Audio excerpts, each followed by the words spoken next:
Since we all inhabit the earth, all of us are considered Earthlings.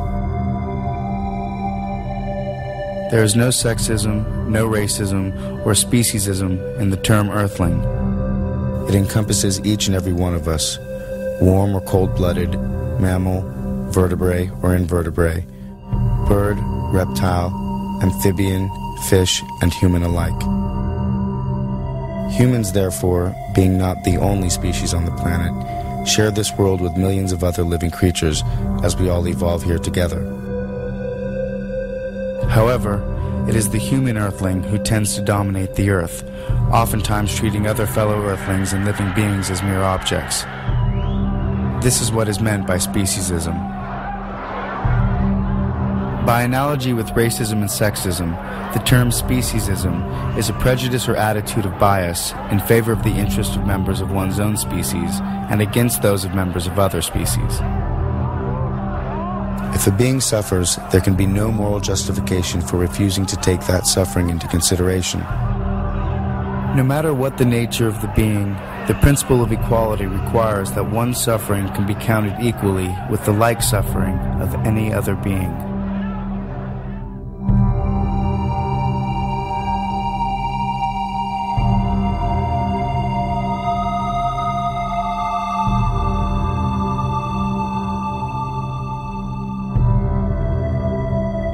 Racists violate the principle of equality by giving greater weight to the interests of members of their own race when there is a clash between their interests and the interests of those of another race.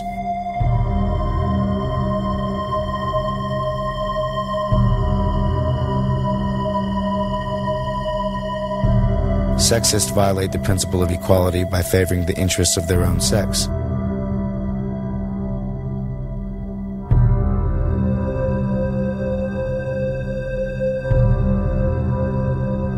Similarly, speciesists allow the interests of their own species to override the greater interests of members of other species.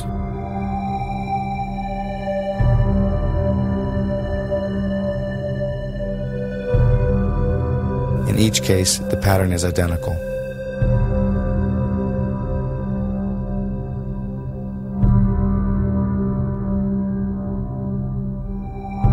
Though among the members of the human family we recognize the moral imperative of respect, every human is a somebody, not a something.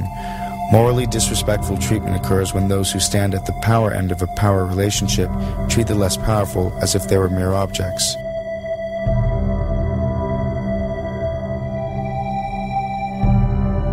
The rapist does this to the victim of rape, the child molester to the child molested, the master to the slave.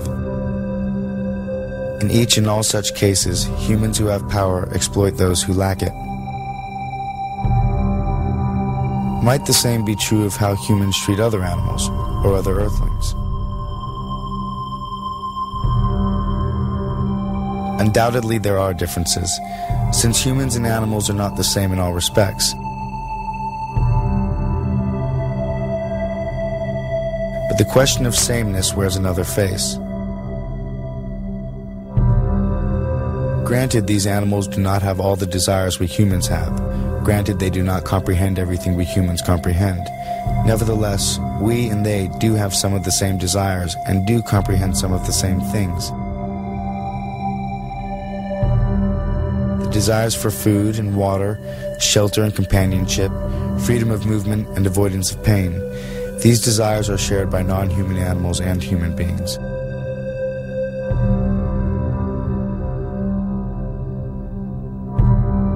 As for comprehension, like humans, many non-human animals understand the world in which they live and move. Otherwise, they could not survive. So beneath the many differences, there is sameness. Like us, these animals embody the mystery and wonder of consciousness. Like us, they are not only in the world, they are aware of it. Like us, they are the psychological centers of a life that is uniquely their own. In these fundamental respects, humans stand on all fours, so to speak, with hogs and cows, chickens and turkeys. What these animals are due from us, how we morally ought to treat them, are questions whose answer begins with the recognition of our psychological kinship with them. So the following film demonstrates in 5 ways just how animals have come to serve mankind.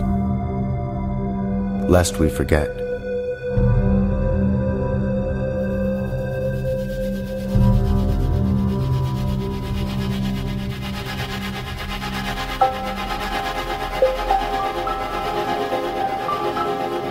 Nobel Prize winner Isaac Bashevis Singer wrote in his best-selling novel, Enemies, a Love Story, the following. As often as Herman had witnessed the slaughter of animals and fish, he always had the same thought. In their behavior toward creatures, all men were Nazis. The smugness with which man could do with other species as he pleased exemplified the most extreme racist theories. The principle that might is right. The comparison here to the Holocaust is both intentional and obvious. One group of living beings anguishes beneath the hands of another. Though some will argue the suffering of animals cannot possibly compare with that of former Jews or slaves, there is in fact a parallel. And for the prisoners and victims of this mass murder, their Holocaust is far from over.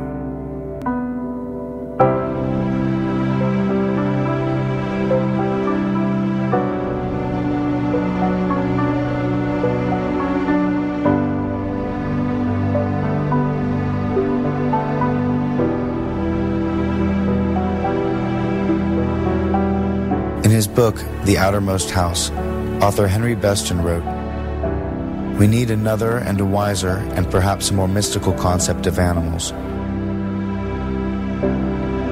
Remote from universal nature and living by complicated artifice, man in civilization surveys the creatures through the glass of his knowledge and sees thereby a feather magnified and the whole image in distortion. We patronize them for their incompleteness, for their tragic fate of having taken form so far below ourselves. And therein we err, and greatly err. For the animal shall not be measured by man. In a world older and more complete than ours, they move finished and complete,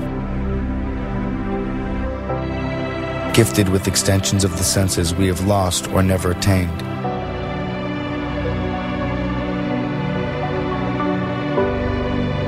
Living by voices we shall never hear.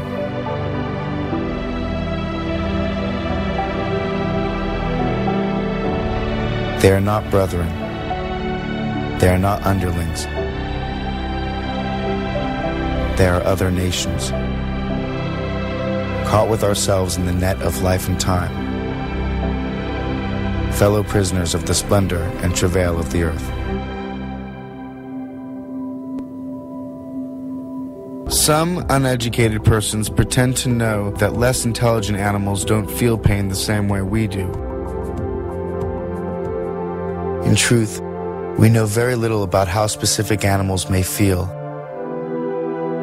except that they must also submit to the universal law that causes every organism dying by unnatural means to suffer greatly before that final release. But it's nonsense to say that animals do not suffer because they have a lower order of intelligence.